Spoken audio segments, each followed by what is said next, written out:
Olá, sejam todos muito bem-vindos a mais uma aula de Biologia. Eu sou o professor Virgílio Guedes e a partir de agora vocês vão acompanhar comigo aí nosso conteúdo da aula 14, que traz aí pra gente a revisão e a avaliação. Então fiquem ligados, a nossa aula começa agora.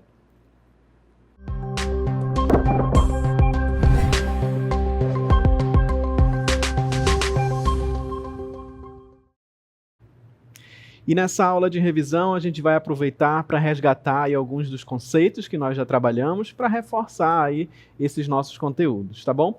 E a gente já inicia relembrando os nossos estudos sobre as mutações, né? Quando a gente estudou um pouco mais ali sobre o DNA, sobre os genes, a gente viu que podem acontecer alguns pequenos problemas ali no momento daqueles processos de transcrição do DNA. E a gente vai relembrar alguns deles que são as mutações genéticas. Vamos observar aí. As mutações genéticas elas são caracterizadas por alterações do código de bases nitrogenadas do DNA que originam novas versões dos genes.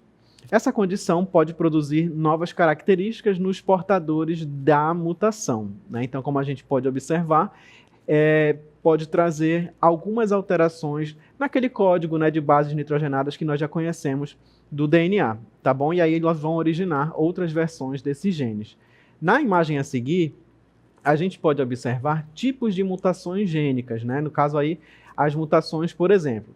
Na primeira parte da imagem, você observa um trecho ali da sequência, né, de bases nitrogenadas normal, né? Um recorte ali do DNA normal. Você visualiza ali as bases nitrogenadas, né, os seus pares, enfim. Na imagem ao lado, você está vendo ali uma substituição. Repara onde a gente tem ali, ó, o T e o A, né, a timina e a adenina, a gente tem uma substituição. Elas foram trocadas por outras bases nitrogenadas. Elas foram substituídas. No lugar onde era para ser o T e o A, entrou quem? O G e o C, a guanina e a citosina. Tá? Então a gente tem ali uma mutação que aconteceu ali, é uma mutação gênica, né? Foi uma substituição. Embaixo a gente tem ali uma deleção. Aquelas duas bases nitrogenadas foram retiradas, foram deletadas, né? Então a gente tem aí um outro tipo de mutação. E na inserção, elas continuam lá, a T e a A, né, a timina e a adenina, mas entrou um outro par. Então a gente, olha aí, foi inserido, né, um novo par de bases nitrogenadas. Então tudo isso, como a gente pode observar, né, são problemas que podem acontecer aí na leitura dessa sequência. E a gente vai observar que essas mutações elas podem ser também mutações cromossômicas, como a gente visualiza agora. E as mutações cromossômicas são quaisquer alterações no número ou na estrutura dos cromossômicos, né? Então, elas podem ser numéricas ou estruturais, como a gente acabou de visualizar, né? Se acontecer uma alteração na quantidade desses cromossomos, né, no número de cromossomos, a gente vai ter uma mutação cromossômica numérica. Agora, se a mutação, né, essa modificação aconteceu na estrutura do cromossomo, aí a gente tem uma mutação, no caso, estrutural. Nessa imagem, o que a gente está observando ali são os cariótipos, né, que são todas as sequências ali dos cromossomos de um indivíduo.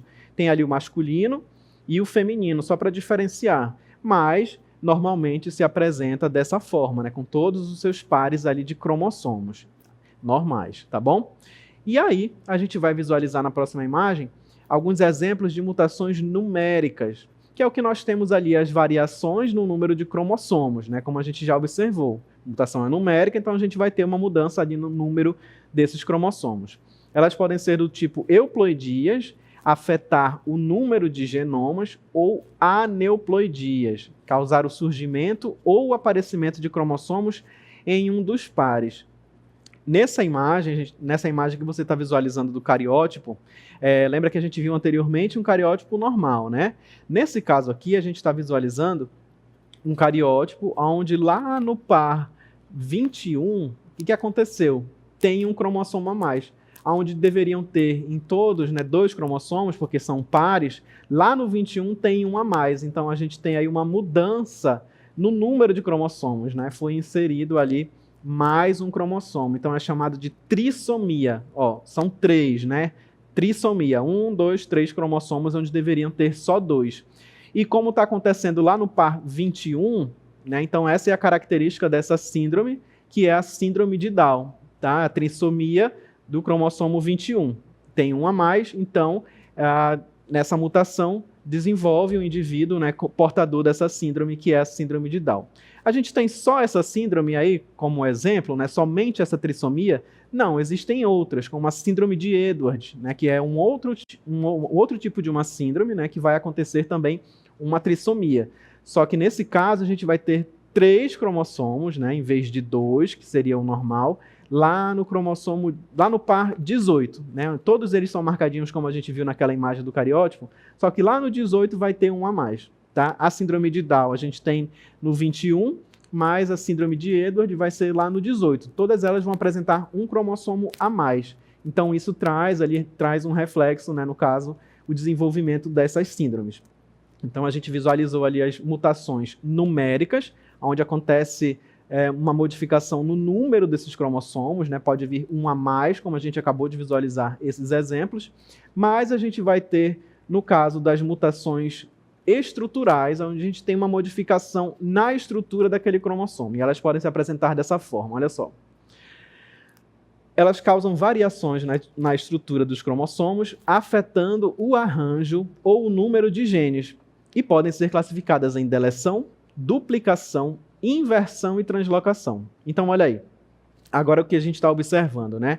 A gente tem aí pares de cromossomos, e aí a gente não tem só um a mais, né? Como a gente viu anteriormente, porque aí seria numérico. Como a gente está modificando a estrutura desse cromossomo, né? O que a gente vai ter? A gente pode ter a duplicação. Olha aí, você está observando o primeiro exemplo, aquele cromossomo em azulzinho. Aquela parte dele ela pode ser duplicada, né? Então ele ficou ali uma parte maior. Inversão é quando um trecho, né, uma parte desse cromossomo, ela vai ser invertida, e isso já causa uma diferença ali naquela sequência, né, de bases nitrogenadas, como a gente já viu. Deleção, observa ali que uma parte daquele cromossomo vermelhinho foi retirada, né, foi deletada, como se ela tivesse sido apagada ali com uma borracha. Então a gente perdeu ali uma parte daquela sequência de cromossomos. E aí nós temos a inserção, onde foi inserido de um cromossomo um trecho em outro, e a translocação também, né, modificando e invertendo ali uma parte também desse cromossomo. Então você observa que aqui a gente tem modificações na estrutura, né, desse cromossomo. E aí elas podem ser classificadas dessa forma, como a gente está observando. Vamos visualizar então um exemplo de uma mutação estrutural. A gente tem aí a síndrome de Cri-du-Chat, né? Esse nome aí quer dizer, né, traduzindo aí essa síndrome, miado do gato, é a síndrome do miado do gato. Por quê? Porque os indivíduos que possuem essa síndrome, né, eles emitem, quando são muito crianças, né, o choro deles se assemelha a um miado de um gato, né, bem diferente de um bebê normal que chora, né, aquele choro característico. No caso dos portadores dessa síndrome, o choro deles é como se fosse o miado de um gato. Então é uma mutação estrutural, e o que acontece? Um problema ocasionado por uma deleção que causa anomalias faciais e retardo mental. Então, olha aí, tem 2 imagens para a gente analisar. Na imagem de cima, a gente observa uma criança, né, brincando ali num escorregador, mas se você observar, ela tem algumas modificações na face, né, ela tem anomalias faciais e retardo mental, né, tem dificuldade no aprendizado, dificuldades cognitivas, por exemplo. E na imagem abaixo, a gente visualiza ali o cariótipo, né, que é aquela sequência dos cromossomos dessa criança, e lá no par de número 5, olha lá, observa onde está marcado ali de 5, tem um círculo em vermelho. Você está vendo que tem uma parte daquele cromossomo, né, que está deletada. Foi justamente a mutação estrutural, que é a deleção. Olha o cromossomo que está do lado dele, como ele tem uma outra partezinha maior, né? No caso desse outro, foi deletada essa parte desse cromossomo. Então, foi uma modificação que aconteceu na estrutura dele. E desenvolveu, então, a síndrome de Cri-du-Chat. Ok? E aí, relembramos, então, nossos estudos sobre as síndromes, né? Falamos ali sobre as mutações estruturais e também as numéricas, como a gente pôde relembrar. E a gente vai aproveitar agora para relembrar outros conteúdos, né? Mais relacionados agora com o meio ambiente, né, a energia e as fontes renováveis e não renováveis de energia, como a gente relembra aí nesse gráfico. Olha só, as fontes renováveis e não renováveis, né, de energia. As fontes não renováveis de energia são as maiores responsáveis pela emissão de gases de efeito estufa. O nosso país emite menos GEE por habitante que a maioria dos outros países. Nesse gráfico a gente tem um comparativo ali da quantidade, né, de gases que foi emitida, da quantidade de fontes renováveis que foi utilizada, no caso no Brasil, em 2021 e no resto do mundo também. Tá? Só para a gente ter um comparativo. Na sequência, a gente observa ainda um pouco mais agora sobre as fontes de energia não renováveis, né? As fontes de energia que pertencem a este grupo são finitas ou esgotáveis, por isso que a gente fala que elas são não renováveis, né? Porque elas podem se esgotar, né? Ou se ela for renovar, leva um período de tempo muito grande, então a gente não vai conseguir usufruir, né? Levam aí milhões de anos para que ela possa ser renovada, então a gente considera como uma fonte não renovável, né? Diferente do sol, que a gente tem constantemente, todos os dias, do vento, que são renováveis, as fontes de energia não renováveis, elas pertencem ao grupo que são finitas ou esgotáveis. E quais são os exemplos aí dessas fontes não renováveis de energia? A gente vai ter o petróleo, o carvão mineral, o gás natural e nuclear. Os principais usos das fontes não renováveis são na geração de eletricidade, como combustível nos transportes de cargas e de pessoas e no aquecimento de casas, né? Então são fontes aí que ainda são muito utilizadas atualmente, né? Como o petróleo, o carvão mineral, que são derivados ali dos combustíveis fósseis, né? Da queima dos combustíveis fósseis, que vem ali daquele material fóssil que foi gerado, né? Foi originado há milhões de anos, né? Então a gente fala que ele não vai ser renovado num curto espaço de tempo, por isso que elas são consideradas esgotáveis, certo? E aí são bastante utilizadas, como a gente viu, né, na geração de eletricidade, no aquecimento das casas, por exemplo. Então ainda é bem constante esse tipo aí de energia não renovável. E vamos ver qual o impacto ambiental que esse uso ali nos permite. Olha só. Algumas fontes não renováveis de energia, como o petróleo e o carvão mineral, são responsáveis por grande parte da emissão de gases de efeito estufa. Estas fontes são combustíveis e liberam gases poluentes que impactam a saúde e o meio ambiente. Então, o que a gente está visualizando, né, que esses combustíveis ali, fósseis, eles são bastante utilizados nas indústrias, né, na geração ali de energia elétrica, por exemplo, e liberam gases poluentes no ar atmosférico. Então, você está visualizando ali aquelas indústrias, através da chaminé, nessas fumaças, liberando esses poluentes. Temos ali o escapamento dos carros, principalmente aqueles mais antigos, né, que liberam aí esses poluentes. E aí a gente observa que esse ar se torna poluído e pode trazer prejuízos ali para a nossa saúde também, certo? E o agravamento, com isso, o agravamento das síndromes respiratórias. E agora a gente vai comentar um pouco mais sobre as fontes de energia renováveis. São consideradas inesgotáveis, pois suas quantidades se renovam constantemente ao serem usadas. Como, por exemplo, nós temos ali a energia, a fonte hídrica, né, que é aquela que utiliza-se a água. Como você observa lá naquela imagem de baixo, nós temos uma usina hidrelétrica, né, onde se utiliza a força da água. Essa água ela é represada, fica ali numa barreira, né, e ela passa por umas turbinas, por exemplo, com essa força ali para que seja gerada energia. Então se utiliza aí nesse caso a força da água, certo? Que ficou ali represada. Então a gente tem ali a água como fonte da energia hídrica. Temos a energia solar, que compreende ali aquelas placas solares que vão captar, né, a radiação solar para gerar energia. A energia eólica, que é aquela que utiliza a força dos ventos para mover esses aerogeradores, né, essas turbinas ali, que vão gerar energia a partir do vento. A energia de biomassa, que utiliza ali a matéria orgânica, a energia geotérmica e a energia oceânica, né? Então são fontes ali que estão constantemente aí no nosso planeta, certo? Como a água, o ar, né? O vento, no caso, o sol, né? Então são fontes de energia renováveis, porque a gente pode contar com esses recursos ali, né, constantemente, certo? Ainda falando sobre essas fontes, a gente vai ler mais um pouquinho aí sobre elas. As fontes renováveis de energia, elas são consideradas limpas, pois emitem menos gases de efeito estufa que as fontes fósseis, e por isso estão conseguindo uma boa inserção no mercado brasileiro e mundial. Vamos ver um pouco mais de informações aí sobre a energia hidráulica. ou também chamada, né, energia hídrica.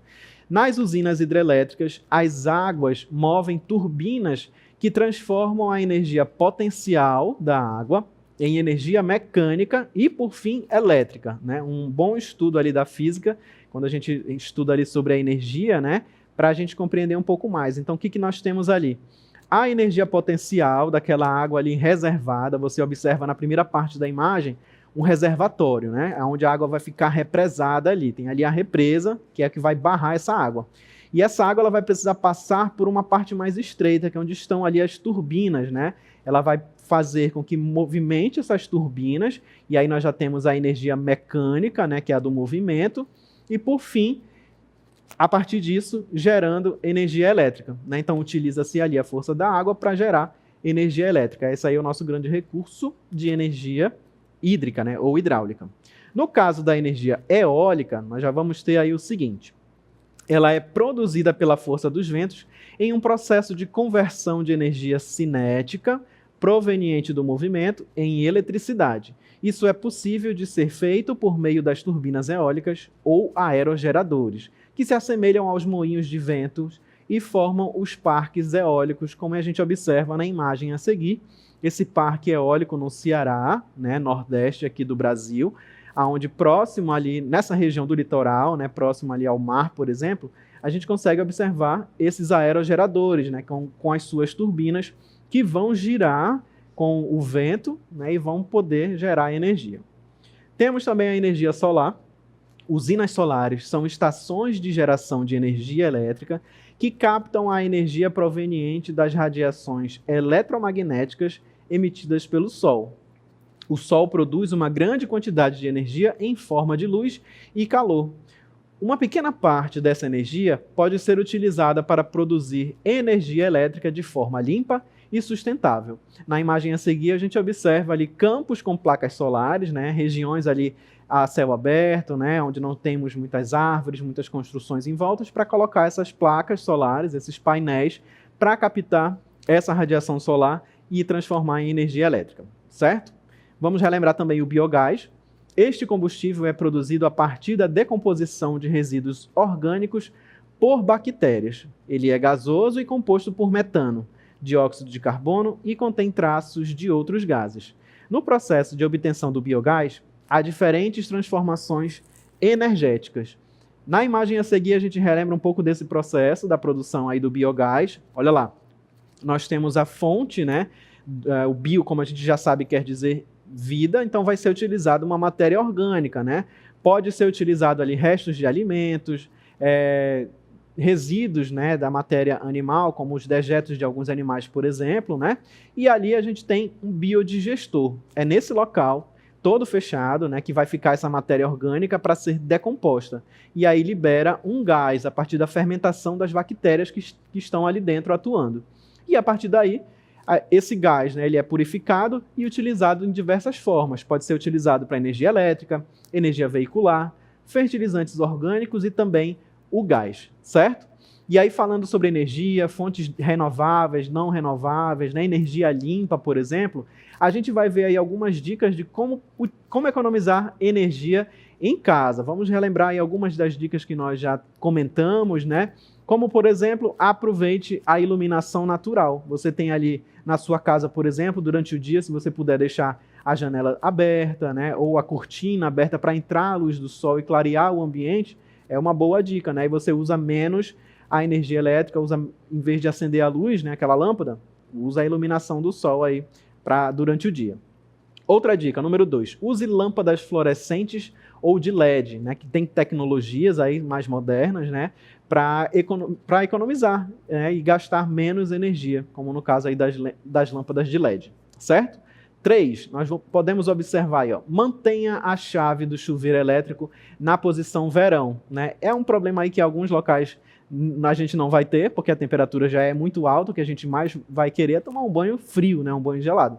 Mas aonde é preciso utilizar esse chuveiro elétrico, deixa ali na posição verão, se não tiver com temperaturas muito altas, né, você usa ali aquela água mais fria que vai economizar energia também, Uma outra dica que nós temos ali, tire os eletrônicos da tomada. Se você não está assistindo televisão no momento, retire o aparelho ali da tomada, né, e deixe para quando você ligar quando for utilizar. Outra dica que a gente observa, reduza o uso de ferro de passar roupa, né? Acumula ali aquela roupa que você precisa passar e já passa ali tudo de uma vez, em vez de passar um pouquinho por dia.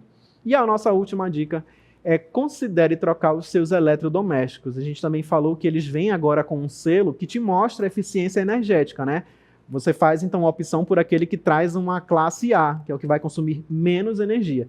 Esses mais antigos ali consomem bastante energia, certo? Espero que vocês tenham curtido, tenham compreendido aí o nosso conteúdo e a gente se vê na próxima aula.